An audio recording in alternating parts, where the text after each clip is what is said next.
The Achaemenid court of Xerxes I was not merely a residence. It was an instrument, a machine of statecraft calibrated for one purpose, the generation and projection of absolute, uncontested power. Its walls were membranes, filtering reality, separating the divine majesty of the King of Kings from the chaotic world beyond. Within this sequestered universe, every object, every ritual, every relationship served a singular theological political function, to manifest the will of Ahura Mazda through his flawless earthly vessel. To introduce a variable, an anomaly, into this system was not an act of familial discord. It was an act of cosmological sabotage. Our entry point is not a battlefield, but a ledger. The Persepolis fortification tablets, the dry administrative heartbeat of the empire, record the disbursements: grain, wine, oil. They note the dukshish, the royal daughters. They are listed alongside other treasured commodities, recipients of their measured allotments. They exist in the record as fiscal units, their value quantifiable, their presence a line item in the economy of prestige. This is the first layer of the institutional cage. Their identity is subsumed into a bureaucratic category. They are not individuals. They are dependents of the great king, their very sustenance a proof of his boundless, nurturing power. But to be a daughter of Xerxes was to occupy a paradox of unbearable tension.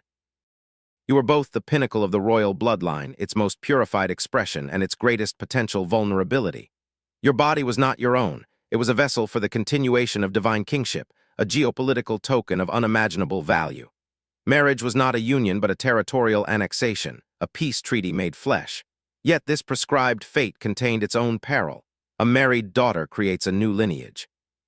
A son born of that union carries the sacred blood, but now outside the direct control of the King of Kings.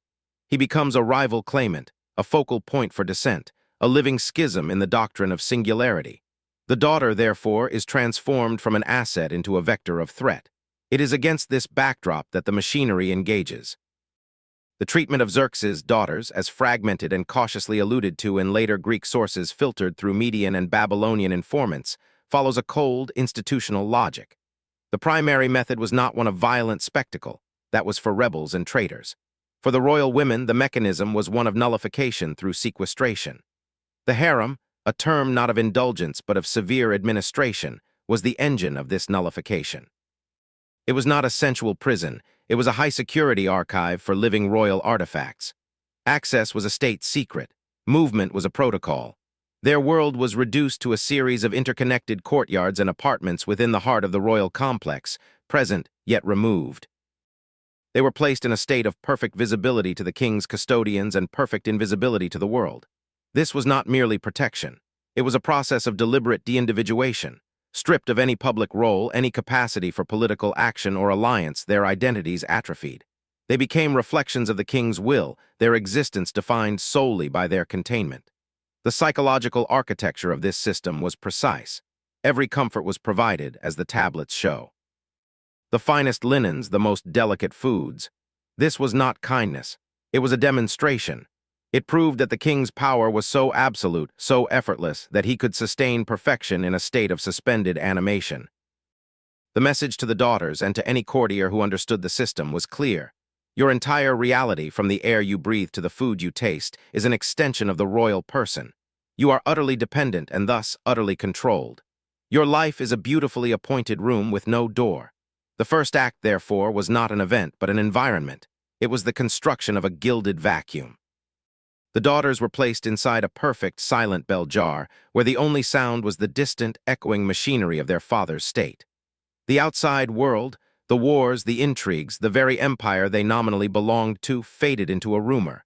Their future was not taken. It was rendered obsolete. They were preserved in a perpetual present, a living testament to a power so complete it could afford to shelve its own most precious components. This was the prelude.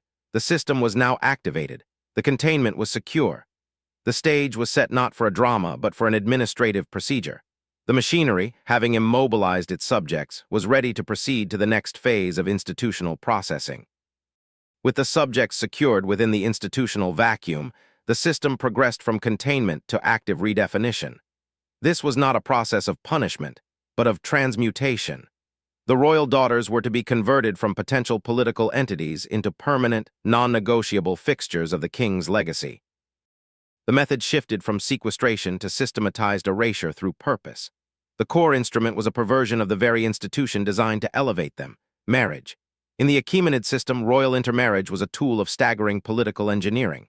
It bound satraps to the center, incorporated conquered elites, and wove the empire together with threads of shared blood. For a royal daughter, this was her destined, functional role. Xerxes' system denied them this. Instead, they were married not out, but in. The evidence, parsed from the cautious, scandalized whispers in Ctesias, Persica, and the fragmentary echoes of Berossus, points to a chilling protocol. The daughters were married to members of the immediate royal family in unions that carried no political expansion. They were given to brothers, or perhaps to the king himself in a practice reinforcing royal divinity. These were not alliances, they were closed circuits. The bloodline, instead of branching out to strengthen the empire's structure, was turned inward upon itself, coiled tightly within the innermost sanctum. The threat of a rival lineage was mathematically eliminated. The daughter's reproductive potential, her primary state value, was captured and neutralized within the house, producing offspring whose claim to the throne was so direct it could only ever be managed or suppressed by the reigning king. They became engines of recursive, self-consuming legitimacy. This required a supporting architecture of silence. The harem was not just a space, it was a bureaucracy. A separate administrative corps, likely headed by a trusted eunuch official of immense power, managed this internal realm. This official was the warden of the vault. His ledgers would not record sentiments or events, but states of being, health, menstrual cycles, pregnancies, births. These were matters of state security. The birth of a child from such a union was not a celebration. It was a logistical update to the king's internal ledger, a recalibration of the dynasty's controlled variables. Here, the psychological pressure evolved from the numbness of isolation to the acute strain of paradoxical visibility. Within the harem's walls, every glance, every gesture, every failure to conceive or success in birthing was observed, recorded, and assessed for its impact on the stability of the king's singular power. They lived under a microscope of absolute, silent scrutiny. There were no shouted orders or physical threats. The threat was ambient, woven into the fabric of their existence. To step out of line was not to incur wrath, but to become a malfunction in a perfect system. A malfunction is not punished, it is corrected or removed. The system's genius was its elimination of alternatives. There was no outside to yearn for. Other royal women, lesser wives, concubines from conquered nations, might have harbored dreams of influencing politics through their sons. For the daughters of Xerxes, this path was sealed. Their sons, born of the purest blood, were far too dangerous to be allowed ambition. They would likely be raised in the same sequestered environment, groomed for absolute loyalty or benign irrelevance.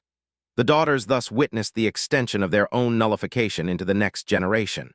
They were not just victims of the system, they were made complicit in its replication. This phase of the process was characterized by a profound, resonant silence in the historical record. The grand inscriptions at Persepolis and Nakshi-Rostam shout of Xerxes, victories over foreign kings and chaotic peoples. They are deafeningly silent on the fate of his daughters. This is not an omission. It is the intended outcome. Their erasure from the public narrative was complete. They existed in the negative space of history, their lives defined by what they were not allowed to become: symbols of connection, mothers of rival houses, political actors.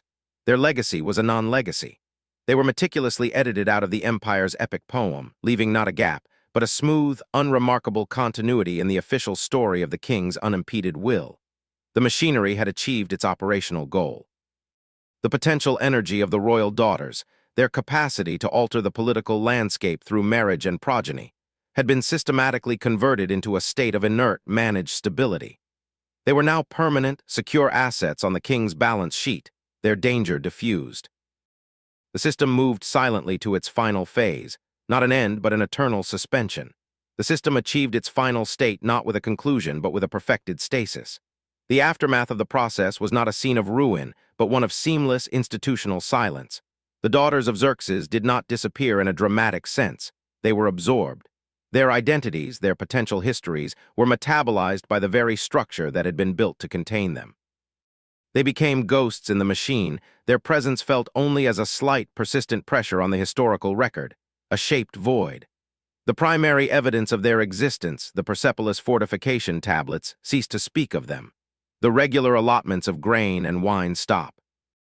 This is not necessarily a record of death, but of administrative conclusion. Their household, as a distinct fiscal entity, was dissolved. They were likely integrated into other, more generalized accounts of the royal household. Their individual consumption lines merged into a broader, anonymized budget. In bureaucracy, erasure is not deletion. It is consolidation into a category labeled miscellaneous or general maintenance. Their final trace in the state's own records is an accounting transfer. Their legacy is one of negative influence. The treatment of Xerxes' daughters established a chilling institutional precedent within the Achaemenid court. It demonstrated that the most sacred blood could be subject to the coldest logic of state. This precedent would echo down the halls of the Apadana. Later kings, facing similar dynastic tensions, would have this model in their institutional memory, a method for neutralizing supreme biological threat without martyrdom, without scandal, through the patient, relentless application of administrative and spatial control. The practice of extreme endogamy, marrying within the innermost family circle, became a recurring, if not standard, tool for containing the volatility of the royal line. The daughters of Xerxes became a silent, unwritten chapter in the manual of Persian kingship. For the empire at large, their absence was meaningless. The provinces did not revolt over their fate. The satraps did not whisper of tyranny. The public narrative, carved in stone and proclaimed by heralds, remained gloriously intact. Xerxes the Great, king of kings, the lawbringer, the smiter of the devas and the rebellious. The smooth, polished facade of imperial power showed no crack. This was the ultimate success of the operation, the complete decoupling of internal dynastic management from external imperial projection. The machine could perform its most ruthless internal calibrations without the empire even sensing a tremor. The historical echo is heard most clearly in the confused, moralizing accounts of the Greeks. Herodotus and later Ctesias record fragments, but they are filtered through a lens of foreign horror. They speak of unnatural marriages and imprisonment, interpreting the actions through their own cultural frameworks of familial and political norms. They sensed a profound wrong, a violation of a natural order, but they could not fully articulate the cold, systematic, non-personal nature of it. They saw a crime of passion where there was only a crime of policy. Their accounts, therefore, become shadows of a shadow, a distorted reflection of the institutional void at the heart of the Persian court. There is no closure to be found, no moment of reckoning or redemption. Xerxes died, succeeded by his son Artaxerxes I. The machinery of the court, with its protocols and its silent spaces, continued to operate. The daughters, if they still lived, would have passed from the control of one king to the next, their status as archived assets transferred like furniture or tapestries. Their end, when it came, would have been a quiet administrative footnote, a cessation of resource allocation, a minor adjustment to the harem's population register. The true aftermath is the silence itself. It is the void in the record that is too precise, too consistent to be accidental. It is the way their story can only be told by outlining the shape of the container that held them. We know them not by their actions, but by the systematic negation of their capacity to act. Their legacy is the demonstration of a terrifying principle, that absolute power can express itself not only in grand violence against enemies, but in the quiet, meticulous, and total absorption of its own. They were not killed, they were rendered historically inert. Their fate was to become a whisper in a stone corridor, a faint, cold draft in the archives of empire, a question that hangs in the air long after the dynasty itself has turned to dust. Not what was done, but how flawlessly, how completely, the system succeeded in making it appear as if nothing had been done at all.